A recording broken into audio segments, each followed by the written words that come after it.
Tom Daly is here. Good morning. Good morning. And Matty Healy is here, co-hosting the show today. Good morning.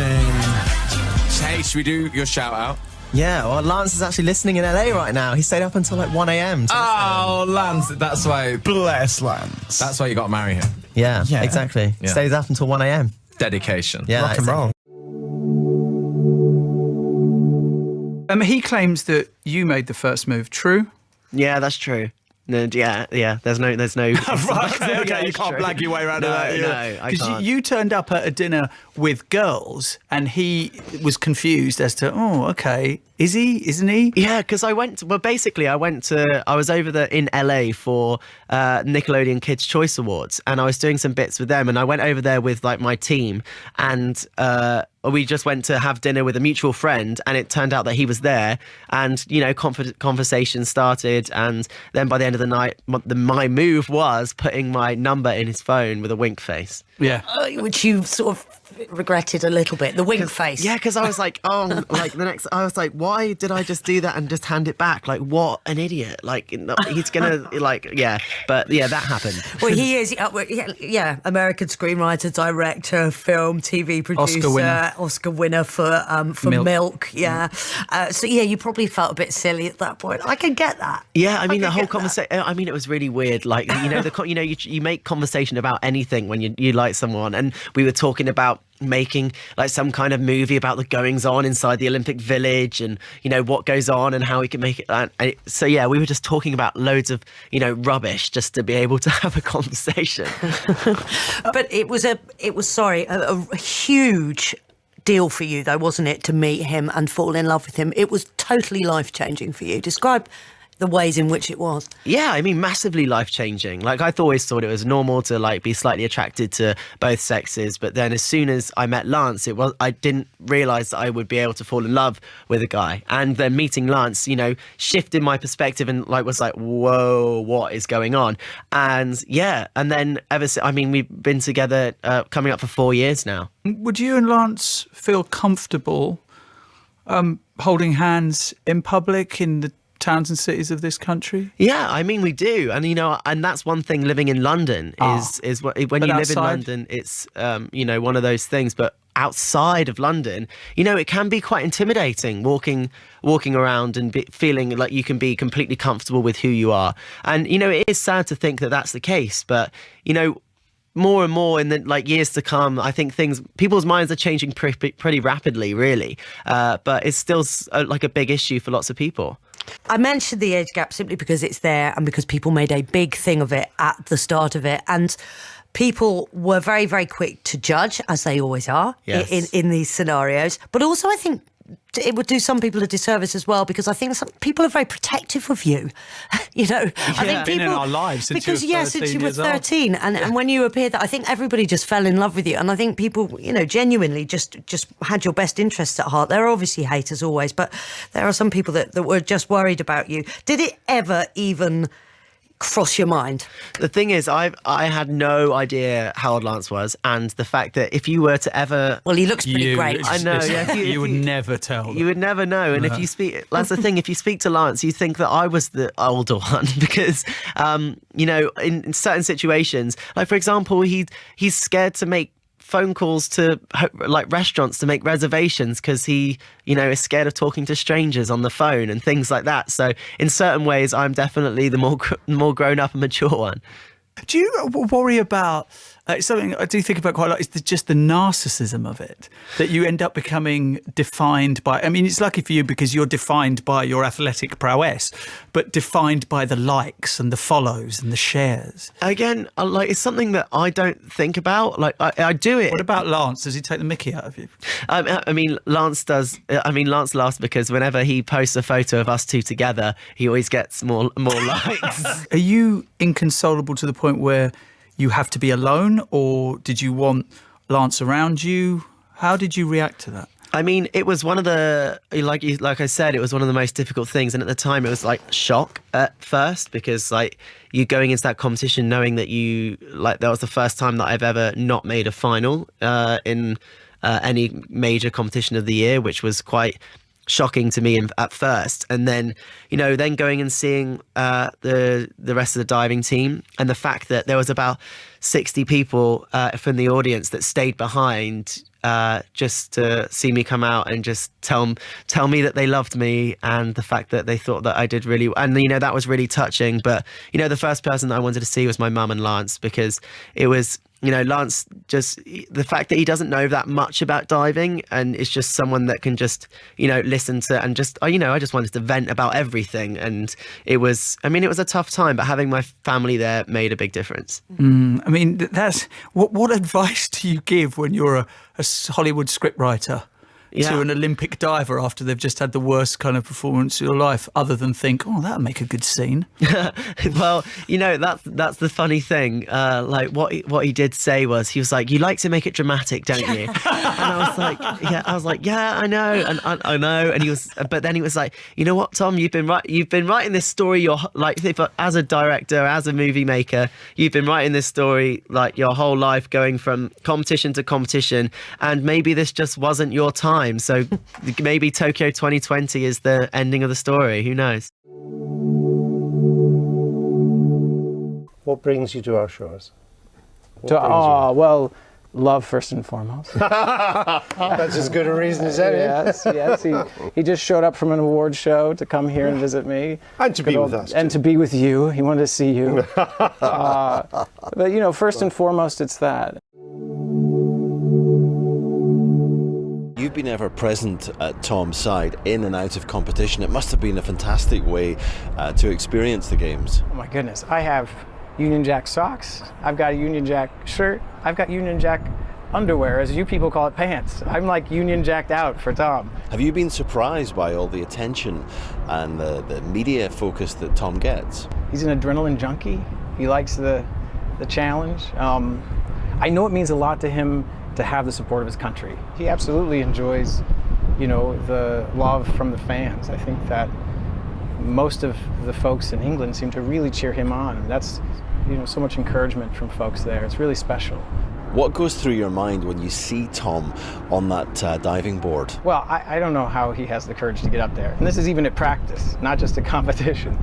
It's awe-inspiring. He does things that almost no one else in the world can do, and he does it with such beauty and precision. I'll say he knows how to make a moment dramatic, doesn't he? Now, Tom's final dive is coming up on Saturday. What words of encouragement have you been giving him? I'm already incredibly proud of him, no matter the outcome, but I know he will have given it his all. Of course, like anyone, when they get married, it's the best day of their lives. So yeah, it's been nice. It goes so fast. Raining. I've heard that. Did you take any time out to just stand and watch and go, this is our day? Yeah, lots of eye contact throughout the day. We did make that deal.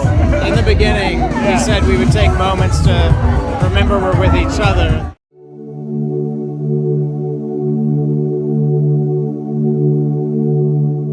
You've said that after the highs of 2012, you hit a low and you just wanted to find out what it was to be an 18-year-old and have some fun. How did you do that? I turned 18 in May 21st, so last week. I turned 18 in May. The Olympics were in August. So when you turn 18 and you've got the Olympics coming up, you don't really go out and do the usual 18-year-old thing. So I remember after the Olympics, my mum was up in London and a few of my friends were in London, and they were like, let's go out. And I was like, what do you mean go out? I can't go out. I don't do any of that. I'm just Tom the diver. I don't go and do any of the stuff that looks fun. Yeah. So they're like, we're going to take you to a club. And I was like, no, I can't go to a club. And I felt like it was like a really naughty thing to go to a club because I'd need to be training or doing whatever. And I was on time off because obviously I'd finished the Olympics by then. And I remember thinking, oh, wow, that was fun. I want to do that again. And then for that period, after the Olympics, I was just like, you know what? Maybe I should just be an 18-year-old, go and have fun and do what everyone else is doing. All my friends have turned 18 now, and they're going out on the weekends and having fun. Why can't I do that? So I started having the experience of being an 18-year-old and going out on the weekends, and then realizing, is diving really what I want to do? Is it like the struggle with the back twist and wanting to like be normal and be with my friends? Am I really going to be able to get through this and actually get the same passion that I had before? And it wasn't really until I met Lance that kind of changed, because meeting Lance gave me that, I don't know, extra motivation to want to be good at what I did, because that's something that I feel like, you know, diving isn't what I'm about. Like, I feel like there's so many different things other than diving that I try to, you know, make part of my life, that I thought, is diving really what I want to do? And I did take some time off in the March of 2013, because I was it got to a point where I was so overwhelmed with everything of what I was thinking, how I was feeling, and all the diving issues that I was having. So I was just like, you know what, I need to step away. I don't think I can do it anymore. And I remember taking a week off, and in that week I met Lance, and I came back with a whole different perspective on everything, and was able to get back into training and get to a point where I wanted to dive again. I mentioned at the top you're a social media superstar, and you have kind of lived your life through YouTube and talking very directly to the world, and that's what you did when you met Lance. And did you have a great reaction? Did you have any negative reaction? Did you? I think with social media, for anyone that is around my age, my generation, younger and older, I think social media became such a thing that everything that you do when you wake up, I don't know anyone else in the room, the first thing you do is you wake up, you check Twitter, Instagram, Facebook, and have a little look. What have I missed while I've been asleep?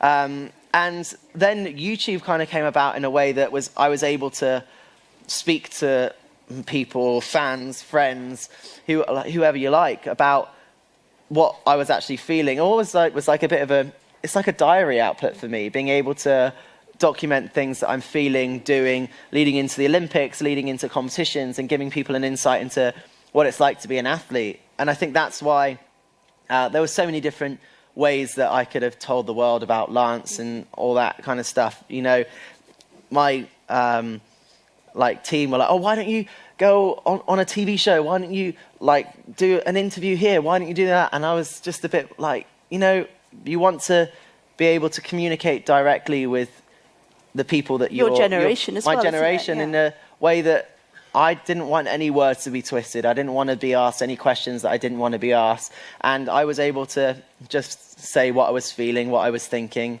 and just post it like I'd been posting if I was announcing if I was going to a competition or announcing going to training or whatever it may have been. That's just how I was talking to my fans and friends before, so why would I change it? No, it was brilliant.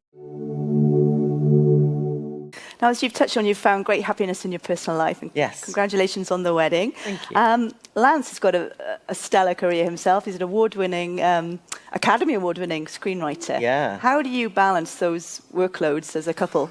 I mean, we both understand each other's passion for what we do and making sure that we're working as hard as we possibly can. So there's not many people that understand how much effort and time and sacrifice goes into being the best that you can be. So it's nice to have someone that understands that. Although the one thing, I've got a trophy cabinet with things like medals and all that kind of stuff, whereas he keeps his Oscar in the upstairs loo. So apparently it's bad luck to have it anywhere other than in the toilet, apparently. I'd never heard of that. Have you suggested any diving movie? Oh, no. No, it's funny, the way that we first actually got talking was around a mutual friend's dinner, and the only way that we knew to talk to each other, it was like, you know, it's always a little bit daunting at first. And then he said that he was a filmmaker, and I was like, okay, cool. I was like, I imagine film about the goings on inside the Olympic Village, because I could tell you it's quite wild. Yeah, exactly. So, and then we got talking like that, but we've never talked about making anything together. I think I'd be better as a producer. Mm-hmm. I quite like the you wouldn't want to be in front of the camera because I find it fun to organise things. Yeah. I'm a bit of a organising freak. Anything that can be done around the house, I like things to be neat and tidy and where they should be.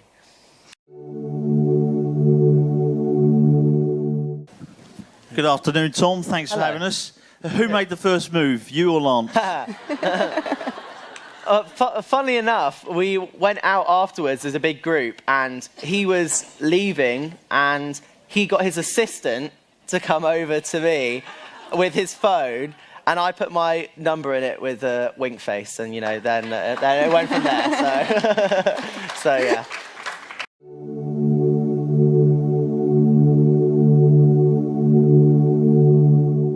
We have to show a picture and congratulate you on 1 month of marriage. Yesterday was your 1 month anniversary of getting married to your husband, Tom Daly. No, I got married. It was truly, a lot of us fought for marriage equality for a long time in this country. I certainly did. I put filmmaking aside for a good 4 or 5 years, and we won that right. And then I run off and get married to a Brit in the UK. But it has been, I have to say, marriage is more meaningful than I ever imagined it was when I was fighting for it. I'm so grateful for the people that fought alongside me and us in that battle, because now I know what it means. And it does mean something. The word means something. When you accepted your Oscar in 2009, you said that you learned of Harvey Milk when you were 13 years old, and that he gave you hope that someday you could grow up and get married and fall in love. Yeah, I just didn't think it would be to like the most handsome, charming man on the face of the planet. And I'd gotten to a point, I think, where I didn't think it was going to apply to me. I thought I had missed it. So this has been a really charmed period since then.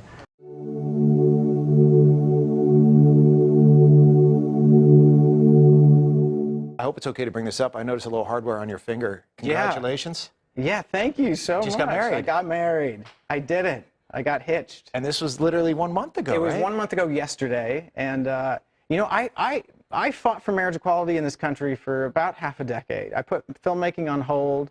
There was no movies or TV shows coming out. We were working on a Supreme Court case. And as much as I knew we deserved the right, I didn't quite know what it meant until I sat there, I stood there across from my now husband, and we said our vows in front of all the people we love. And for the first time in my life, I understood the deep meaning of that word marriage personally. And so I'm so grateful for all the people who have fought alongside us for marriage equality all these years. Powerful after fighting the whole time. All right, so what gets the mantle in the house then? Your Academy Award or his Olympic medal? No, he's got a trophy cabinet. It's got all his Olympic medals and his World Championship medals. I put the Oscar in the toilet. Come on now. I do. Come on. That is the tradition in the UK. Is that right? Yeah, it's supposed to be bad luck. So everyone I know who has an Oscar in the United Kingdom, it's no disrespect. It's what you do. You put it in there, and the fun part is then after you have a big party, you just go on Instagram or your friend's Instagram, and there they are. Every single one of them have locked holding it in there privately. in the bathroom. Yeah, so you get some like toilet paper and an Oscar and your best friends.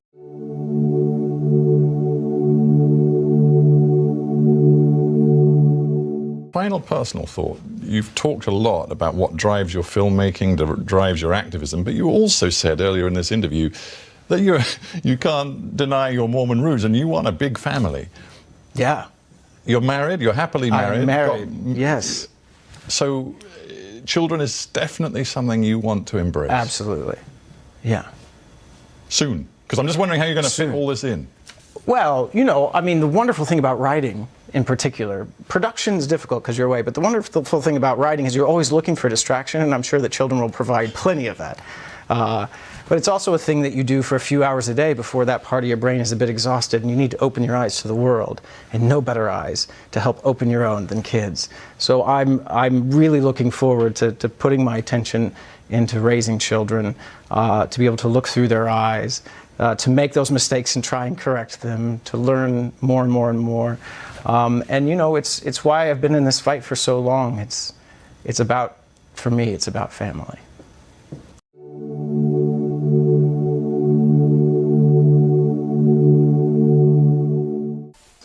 Now, of course, we have to say congratulations. You got married this year. I did. There's the ring. I can see it's catching my eye, the bling. Did you have a wonderful day? Oh yeah, it was such a beautiful day. I mean, the best part of the day, beyond just saying I do and making that promise in front of all of our loved ones, which that simple design is so powerful, was seeing my family from Texas, Texarkana, Texas, Dallas, Austin, San Antonio, flying out and meeting all Tom's family from Plymouth. and watching them bond and really get along. I mean, we were the first to go to bed. They all stayed up all night long drinking. It was great. Do you feel like you're now 50% Plymouth? Do you feel like you're kind of part of the family? Oh, yeah. No, I felt like part of that family for a long time now. But I'm not sure I'm 50% Plymouth yet. I haven't earned that yet. And who took the longest to get ready? Was it you or Tom? Tom. Really? Yeah. By a long way? No. A couple of years ago, you wouldn't have been able to get married in this country. How proud did you feel as a gay man, standing there with the man you loved? I got quite tearful that day when I was able to join in that great tradition and understand it fully and come to understand it more than I ever knew, even when I was fighting for it. It's been the loveliest 2 months since we were married. It's 2 months today, and I'm understanding every day just how deep that tradition and that word goes. Finally, as a gay couple, how important is it for you to be out and proud? How important is visibility? We're just really open about who we are, and I don't think it's even a gay thing. I think we just don't hide our relationship. If we're going to do something together, we're husbands. We're each other's life partners. We love each other, so we don't hide it.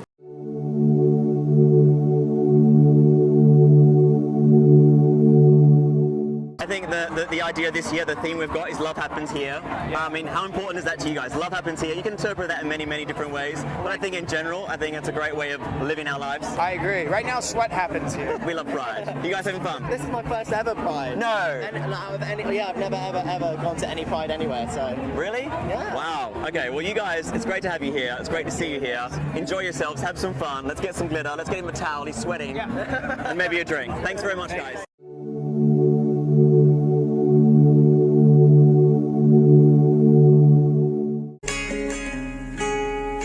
He's very, very well disciplined, and it means I have to keep up. So he wakes up very, very early, has a very consistent diet, which means I've begun waking up very, very early and have a more consistent diet. I mean, I might end up being one of the healthiest writers ever if I keep up with this. But it's inspiring to see that dedication and to start to learn the benefits of consistency. We're both trying very hard to do our very best at what it is we do. Two very, very different fields. And I don't think it's about compromise. I mean, there are things that we have to compromise on, because like any relationship, but it's more about how we inspire each other.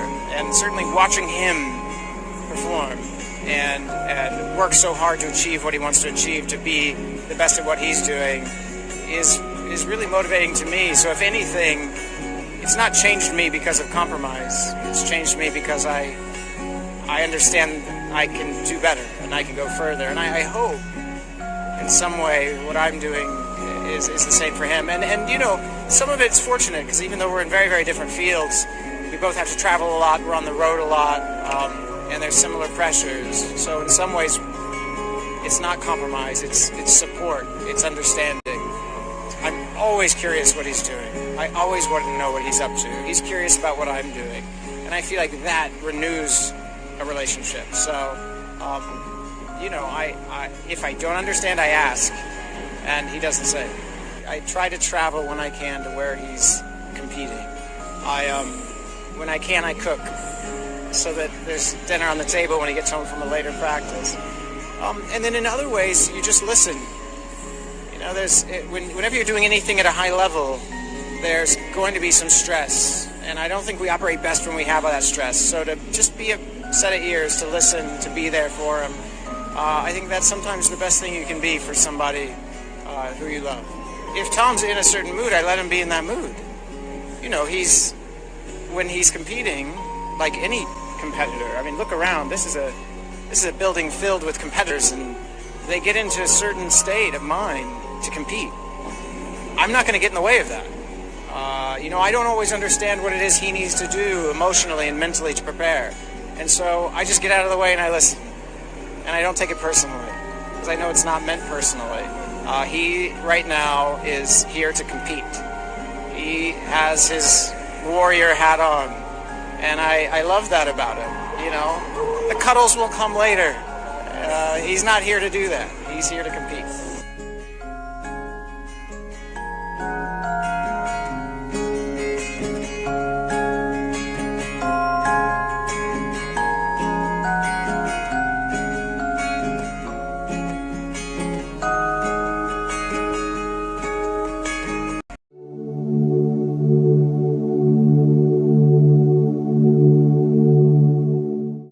What is that thing in your hand? So you get drug tested afterwards, and they give you like a little prize. It's almost like when you go to the dentist and you get like a sticker. When you go to a drug test, apparently you get one of these. So yeah, it's going to go for my husband, I think.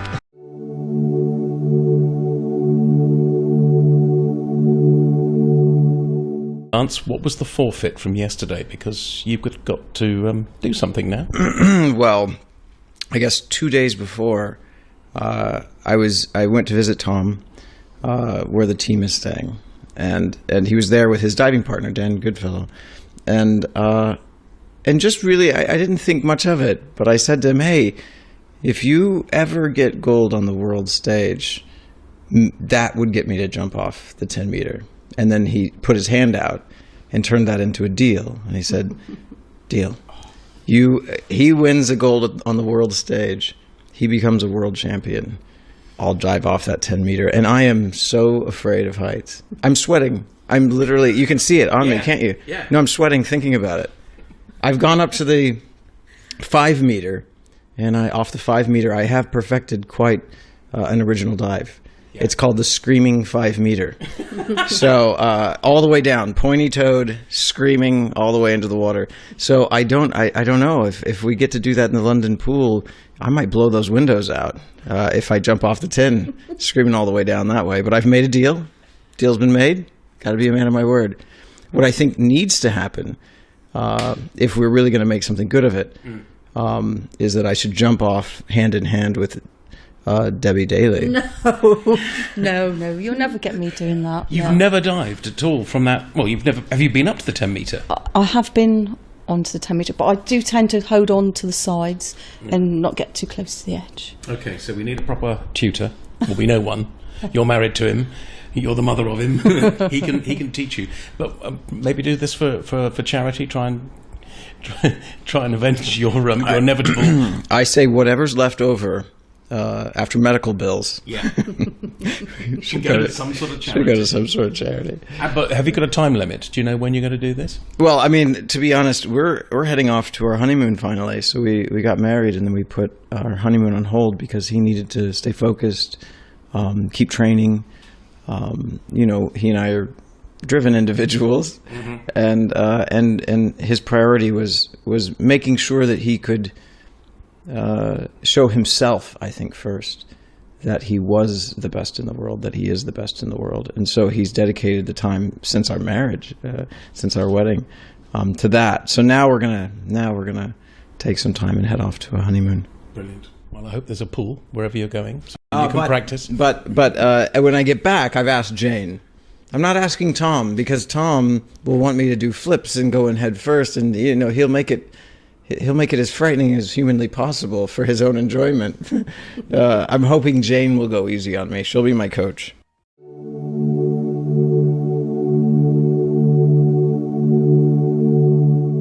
And now I'm really excited to be able to finally go on a honeymoon with my husband.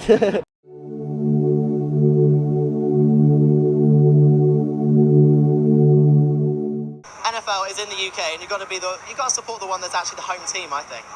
Heard it here first. He's now officially a Miami Dolphins fan. My husband's going to kill me because he's a Dallas Cowboys fan. So he grew up in Texas. So if I say I'm a Dolphins fan and he's a Cowboys fan, that could be pretty intense when we go home. No, it's not down to me to break up any relationships, especially one so fresh from your honeymoon, of course.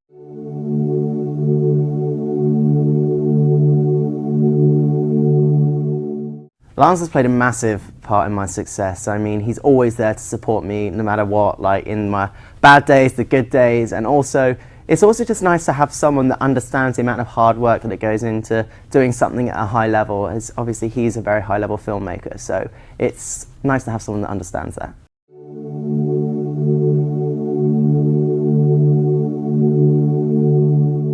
How important was it to have Lance there? Like, how much did he help you through that?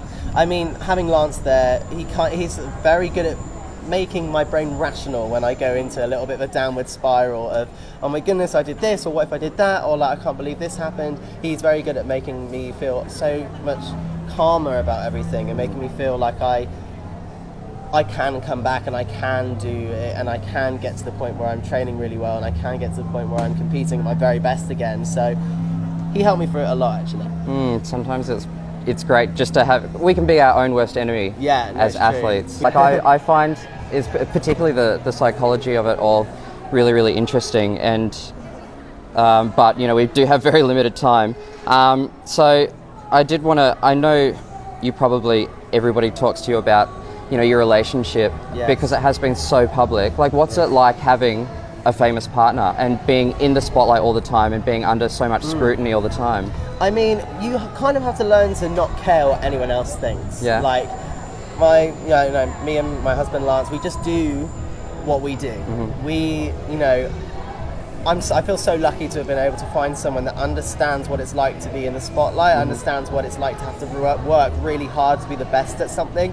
And having that understanding is really good for me supporting him and him supporting me. And because we're in completely different fields as well, we can be a little bit more rational for each other and be able to help each other when people, you know, especially because Lance is a creative, he can, and especially as if anyone has a writer as a girlfriend, boyfriend, husband, wife, whatever it is, they will understand that, you know, they go ups and downs in their emotions and get very much inside their head. So being able to speak to him and get him out of his head is also it's quite nice. Do you see similarities between, you know, both of your careers? Yeah, there's a lot of similarities. That's one way how we actually connected in the first place, is that after 2012 I had a massive downer. Like, I was so, you know, I didn't know what to do after 2012. It was all I was thinking about. So thinking about afterwards, I was like, what on earth am I going to do? And then going for Lance, after he won his Oscar in 2009, he had the same thing. He had this big lull where he was like, what now? Like, it was just that weird thing that it's hard to explain to anyone who hasn't been in that situation, because,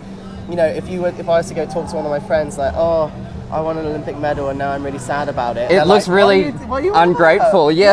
Like, what do you want about? But there's just this thing that just all of a sudden you end up like down in the dumps and you're like, what can I do to get out of this? And you know, sometimes it either takes a bit of a bad performance or something to, like, you know, give you a kick up the backside. But, you know, Lance and I were able to really understand each other and be there for each other when we get to that moment.